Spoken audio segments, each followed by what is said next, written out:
بسم الله الرحمن الرحيم. السلام عليكم ورحمة الله وبركاته. اللهم صل وسلم وبارك على سيدنا محمد وعلى آله وصحبه وسلم. النهاردة يا حبايبي شروق عايزة تعمل لكم حاجة جميلة جدا، حاجة سهلة وبسيطة. بتقولي بقت الشارع من بره غالية يا ماما، فانا هعملها في البيت. فالنهاردة هي هتعمل معاكم الايس كوفي يا شروق، صح؟ هنعمل النهارده الايس كوفي اللي هو بيتباع بره غالي جدا جدا جدا. ومعظم الناس ما بتعرفش تجيبه. انا هعمله بتكاليف بسيطه جدا بالنسكافيه ده اللي هو بجنيه الواحد، والشوكولاته دي برضو بجنيه، وده اللبن ده اللي هو بخيره، بس انا مفضيه في ازازه اللي هو كيس النص كيلو ده بحوالي ب7-8 جنيه. كيس اللبن اللي هو بخير اللي هو المثلج. فاحنا هنعمله وهنعمل الرغوه بتاعته وهنعمل كل حاجه بحاجات بسيطه. هي بتبقى تعمله تشربه، فقالت اعمله اصوره وانا راح هنفضي اعمله بقى النسكافيه كده واعرف حبايبنا بيتعمل ازاي.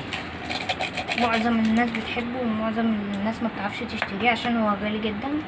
هنحط بقى سكر حسب ما احنا عاوزين كده. السكر حسب الرغبة، كل واحد يحطه على قد ما هو بقى بيحب. شوية مية صغيرين خالص خالص عشان بس نعمل الرغوة. ده المضرب بتاع البيض اللي ماما بتعمل بيه البيض، انا بعمل بيه. لو مضرب النسكافيه ينفع برضو، وينفع مضرب النسكافيه، بس الناس اللي ما عندهاش تستخدم ده عادي. الناس اللي ما عندهاش ده تستخدم مضرب البيض اللي هو الكهرباء عادي. يعني هنضرب بقى كده. فكرت وشغلت دماغها ان ده ينفع بسرعه، يعني نعمل ده بيه. في ثواني كده، اللي هو دقيقتين 3 كده بيبقى معمول. تبقى الرغوه بتاعته عاليه جدا. مش الكوبايه اللي قدامه عشان يبان اهي كده. ايوه دي كده. الكوبايات الكبيره اللي انا هعمل فيها. هي تصب فيها بعد ما تخلص كده. واوريهم شكل ماما من جوه عامل ازاي. قربي هنا، تعالي تعالي. ما ضربتش دقيقتين وبقى عامل كده. انا هكمل ضرب لحد ما السكر اللي عنده المضرب ده يستغله في النسكافيه او الايس كوفي اللي هي بتعمله كده خلاص. الضرب اهو. بصوا بقى تقيل ازاي، بياخدش وقت يعني في الضرب. بصوا بقى قوامه تقيل ازاي كده. كده خلاص. وبعدين بقى هجيب الكوبايه واحط اللبن. مش همليها للاخر عشان اعمل حساب الرغوه. احطها كده. هي تعمل كوبايتين دلوقتي، يبقى بعدين احط تلج عشان هو يبقى ساقع وفيه تلج. احط كده واحده.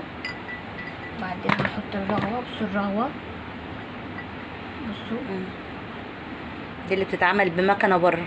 بصوا انا عملتها بالمضرب بتاع البيض اللي مامتك بتستخدمه في البيت او اللي ماما بتستخدمه في البيت. بعد كده بقى هجيب الشوكولاته.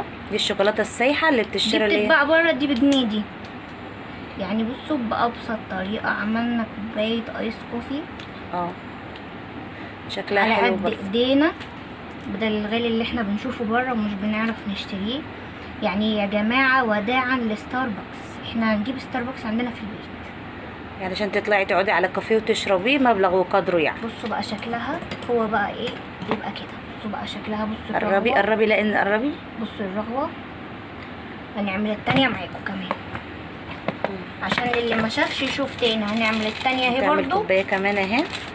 التانية اهي نفس الخطوات هي. بصوا 5 دقايق عملتي كوبايه الايس كوفي اللي بتتباع بره بطريقه سهله وبسيطه ومش مكلفه خالص خالص. بس ما تنفعش الا باللبن اللي هو الساقع اللي هو الاكياس. لو عايزه تجيبي اللبن الحليب وتتلجيه في التلاجة وتعملي فيه حلو لو برضه. اللبن اللي عند اللبان ده تجيبيه وتغليه وتسيبيه يسقع. ايوه عادي اهو. اي ام تقدر تفرح اولادها. الاولاد بيشوفوا الحاجات دي في التلفزيون فبيبقوا عايزين يعملوها وبيبقوا عايزين يشتروها.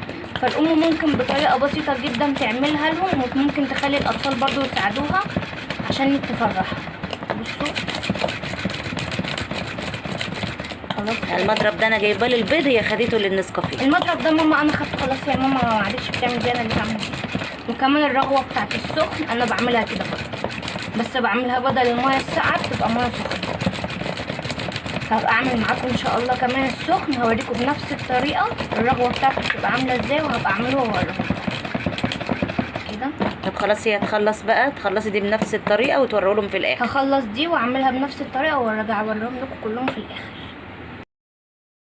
انا كده خلصت الاتنين اهو. بصوا بقى شكلهم جميل جدا اهو. بتكاليف بسيطه عملنا الايس كوفي اللي بيتباع بره. بصوا حطيت كمان عليه الشوكولاته دي. بصوا بقى جميل جدا.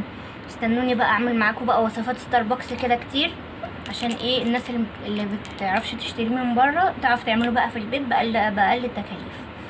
انتظروني بقى في وصفات تانية جديدة، والسلام عليكم ورحمة الله وبركاته.